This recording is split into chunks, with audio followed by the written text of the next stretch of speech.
The throne room fell silent as Queen Vexhari's voice echoed off the crystalline walls of the warship Eternal Dominion. Her obsidian exoskeleton gleamed under the violet lighting, each plate of her ceremonial battle armor reflecting the terror in her subordinates' eyes. The Crithian Empire had ruled the Andromeda sector for 3 millennia, and no one, absolutely no one, touched the Queen's armor without explicit permission. Who repaired my armor? She roared again, her mandibles clicking with fury. The assembled crowd of engineers, technicians, and military officers stood frozen. Crithians, Veltorians, and Synthari alike pressed themselves against the walls, desperately hoping to avoid the Queen's wrath. In the back of the crowd, partially hidden by a towering Synthari communications officer, a human in a grease-stained jumpsuit slowly raised his hand. "That would be me, Your Majesty," Marcus Webb said, his voice steady despite the 60-foot walk he'd have to make through a crowd that was now parting like a terrified sea.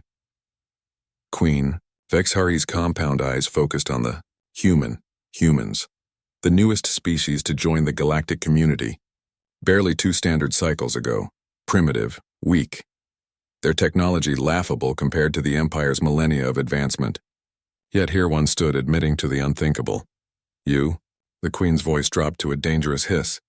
"A human dared to touch the sacred armor of the Crithian throne?" Marcus walked forward, his tool belt jingling with each step. He was unremarkable by human standards. Average height, dark hair graying at the temples, hands scarred from years of mechanical work.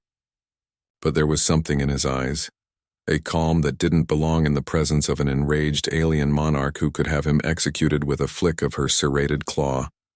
"Yes, ma'am. Your armor was damaged in yesterday's battle, 14 plates compromised, servo mechanisms in the left shoulder assembly completely fried, and your shield generator was running at 42% efficiency."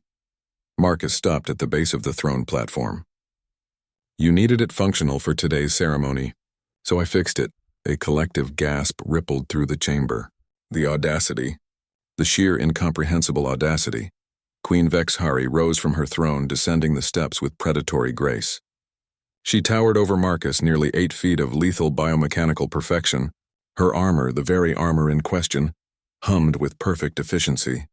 Not a scratch visible, not a servo out of place. "Do you understand what you've done, human?" she asked, circling him slowly. "This armor has been maintained by the royal artificers for 3,000 years. Each plate is blessed by the high priests of Krithmore. The schematics are classified at the highest level of imperial security.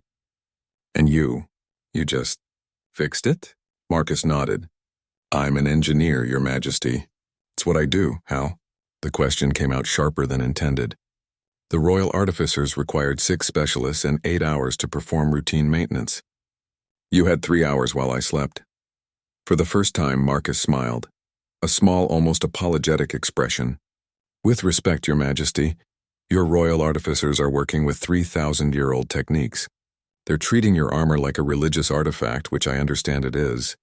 But it's also a machine, and machines speak a universal language." He unclipped a data pad from his belt and held it up. "Your servo mechanisms use a crystalline neural network interface, right? Beautiful design, incredibly efficient. But when I examined the damaged shoulder assembly, I noticed something. Your people are still manually calibrating each servo connection." Queen Vexhari's mandibles twitched. "That is the traditional method. Precision calibration ensures consistency, yes. But humans developed adaptive calibration algorithms about 50 years ago. Self-correcting systems that optimize in real time based on the user's movements." Marcus swiped through several screens on his datapad. "I didn't change your armor's fundamental design. I just taught it to think for itself a little bit."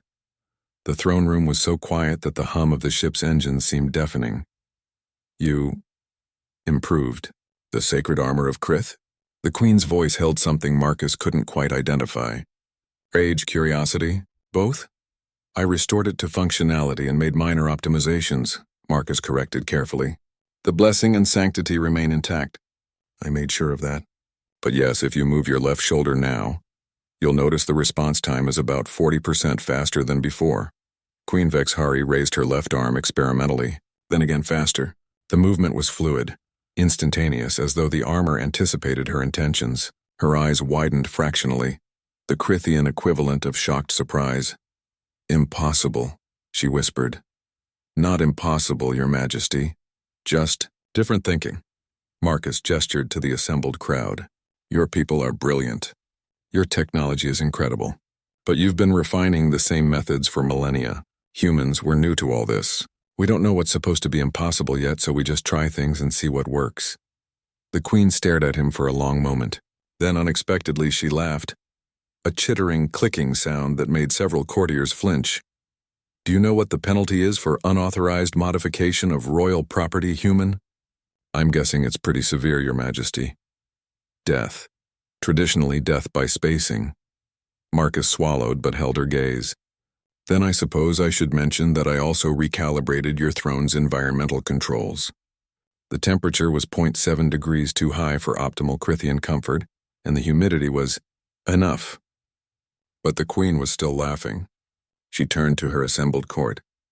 3,000 years of the finest artificers in the Empire, and a human engineer fixes my armor in 3 hours and has the audacity to improve it. She looked back at Marcus. What is your name, human? Marcus Webb, Your Majesty. Chief Engineer, 3rd Class, assigned to Maintenance Deck 7. Not anymore. Queen Vexhari's voice rang with authority. As of this moment, you are appointed Royal Engineer, 1st Class, assigned directly to the throne.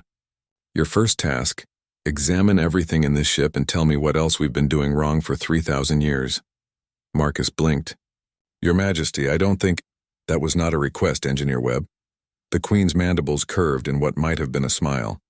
You have shown me that sometimes the newest eyes see what the oldest have forgotten to question. Besides, she flexed her shoulder again, clearly pleased with the result.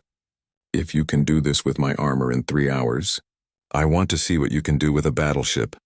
As the court erupted in shocked murmurs and Marcus stood there processing his sudden promotion, Queen Vexhari leaned down and spoke quietly, for his ears only. Humans are strange. Engineer Webb. Reckless, unconventional, but perhaps that is precisely what the Empire needs. She straightened. Don't disappoint me. Marcus Webb, former maintenance engineer 3rd Class, now royal engineer to an alien queen, looked up at the towering monarch and grinned. I'll do my best, Your Majesty. Fair warning, though. I'm probably going to touch a lot more stuff you consider sacred. The Queen's laughter echoed through the throne room once more. Somewhere in the crowd, the royal artificers contemplated early retirement. And aboard the warship Eternal Dominion, the age-old empire took its first uncertain steps into a very human future. The universe would never be quite the same. End.